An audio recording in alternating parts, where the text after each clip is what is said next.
Привет, друзья! Halo teman-teman, Как дела? apa kabar? Semoga Rusia semua dalam keadaan baik, dalam keadaan sehat, dan seperti itulah yang kami harapkan bersama, ya. Nah, sesuai dengan janji kami di video yang pertama dulu, untuk kali ini, di video yang kedua, kami ingin menjelaskan tentang bagaimana saat saya ingin membuat pendekatan, ingin menjalin komunikasi yang serius, yang intens kepada yang akhirnya menjadi istri saya ini, ya. Memang ada beberapa hal yang saya anggap bahwa itu bisa menjadi tips bagi Rusia, terutama Rusia yang cowok ya, jika ingin, mempunyai pasangan, ingin mempunyai pacar cewek buli. Mungkin kisah kami pada saat kami membuat pendekatan dulu bisa menginspirasi Rusia semua.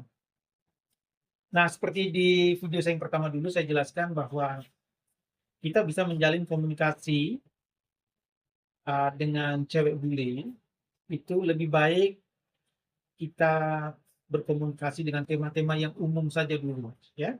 Jangan agresif, seperti yang saya sudah jelaskan di video saya yang pertama. Mungkin kita bisa bicara tentang keseharian, tentang cara hidup orang-orang Ukraina bagaimana, itu bisa kita tanyakan, dan sebaliknya kita juga bisa jelaskan tentang bagaimana cara hidup orang-orang Indonesia di sini, ya. Dan yang perlu kita pahami, terutama di usia yang cowok, yang memang punya motif ingin mendapatkan, cewek bule, kita perlu berhati-hati dalam berkomunikasi. Jadi selain tema-tema pembicaraan itu harus kita perhatikan, harus kita jaga supaya komunikasinya bisa berlanjut, tapi di sisi lain kita juga perlu, menetapkan tujuan ya, menetapkan tujuan.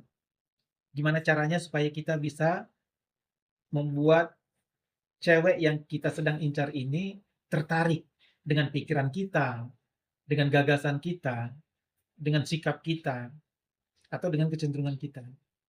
Maka dalam pembicaraan-pembicaraan itu perlu diarahkan sampai pada titik-titik seperti itu. Nah, saya ingin sekali berbagi cerita. Dulu pada saat saya sedang mendekati mantan pacar saya yang sekarang jadi istri saya ini. Dulu setelah kami cukup akrab dan sudah sering membicarakan tentang kehidupan sehari-hari, ya, tentang tema-tema yang umum, saya coba, mulai ingin tahu apakah dia single atau masih punya pasangan hidup. Jadi saya dulu sempat mengatakan, "Boleh nggak saya berkenalan dengan suami kamu?" Kamu masih ingat nggak dulu dia?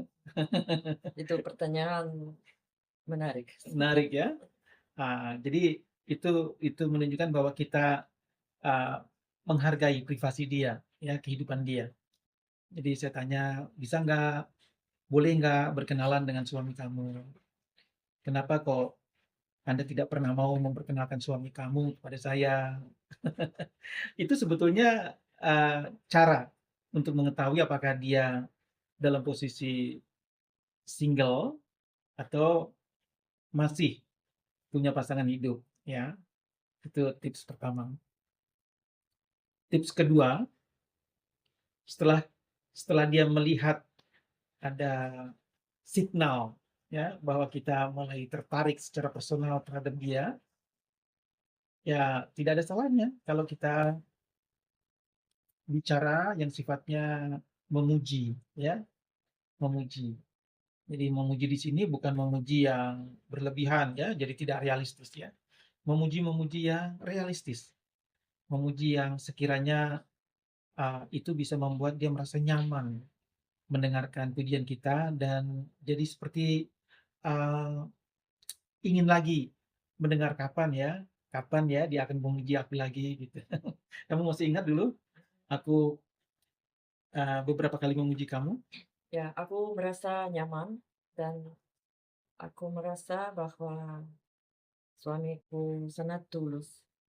Aku suka sikap dan aku akhirnya yakin bahwa ada orang yang bisa mencintai saya. Karena dulu aku tidak terlalu yakin diri sendiri.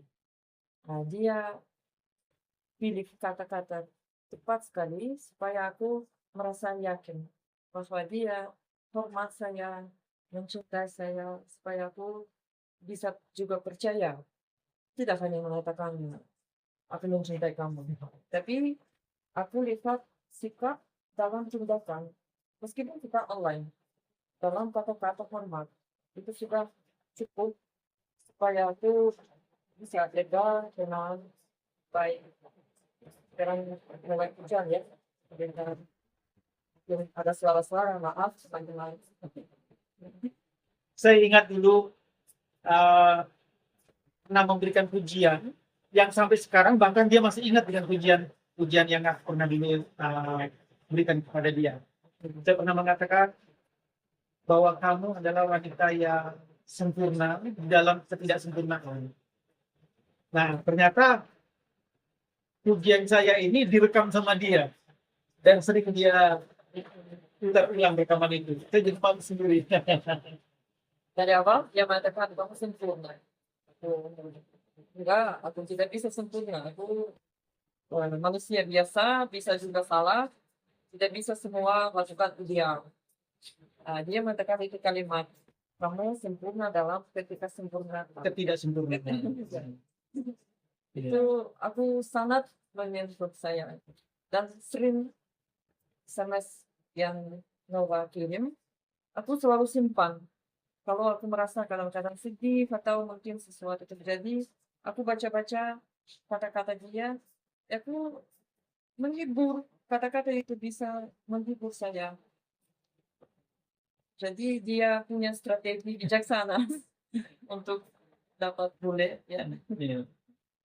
Itu tips ya, tips untuk Rusia yang sedang ingin mencari cewek bule. Seperti itulah cara membuat pendekatannya. Jadi kalau bicara di tahap awal, ya bicara yang umum saja tentang keseharian. Dan kalau memang sudah mulai akrab, ya sesekali berikan pujian. Dan sekarang tips yang ketiga, tolong diupayakan pada saat berbicara porsi perhatiannya lebih banyak kepada cewek bule. Artinya jangan hanya bercerita tentang kita saja. Tapi coba kita arahkan pembicaraan itu tentang dia, tentang cewek yang ingin kita target ya. Apa yang dia senangi, misalkan seperti itu. Warna apa yang dia suka, buah apa yang dia suka, film dengan tema-tema seperti apa yang dia senangi. Jika dia sudah mengutarakan itu, coba bicarakan tentang itu, tentang tema yang dia senangi. Nah, ini akan membuat cewek bule akan merasa nyaman jika pembicaraannya dalam komunikasi itu seputar hal-hal yang dia senangi. Jadi harus hati-hati ya. Jangan hanya tentang kita. Jangan diceritakan hanya tentang masa lalu kita, tentang keinginan kita, tentang pikiran kita saja. Tapi kita harus juga lebih banyak membagi porsinya kepada uh, cewek yang sedang kita target. Nah, itu caranya untuk Rusia. Jadi ingat ya, kita dalam membuat pendekatan, ya biasakan kita bicara dengan hal-hal yang umum. Kalau sudah mulai akrab, sesekali saja berikan pujian yang realistis. Pujian yang mungkin akan dia selalu ingat dengan pujian-pujian yang kita berikan pada dia. Dan yang ketiga, kita harus jaga topik pembicaraannya, jangan melulu tentang kita, tapi tentang dia. Supaya dia merasa nyaman, merasa senang. Jika apa yang dia senangi, itu yang dibicarakan. Nah, itu saja tipsnya untuk video yang kedua ini, terus ya. Semoga apa yang kami utarakan tentang pengalaman kami di masa lalu bisa membantu Drusia, ya. Nanti aku bercerita apa suka bule dari suami. Misalnya salah satu itu bule suka surprise. Tapi tentang itu bisa video berikut ya. Oke, mungkin bisa disambung di video berikutnya ya, Drusia ya. Oke, terima kasih banyak Drusia. Tolong di-subscribe, like, dan share ya. Terima kasih Drusia. Dadah, sampai jumpa.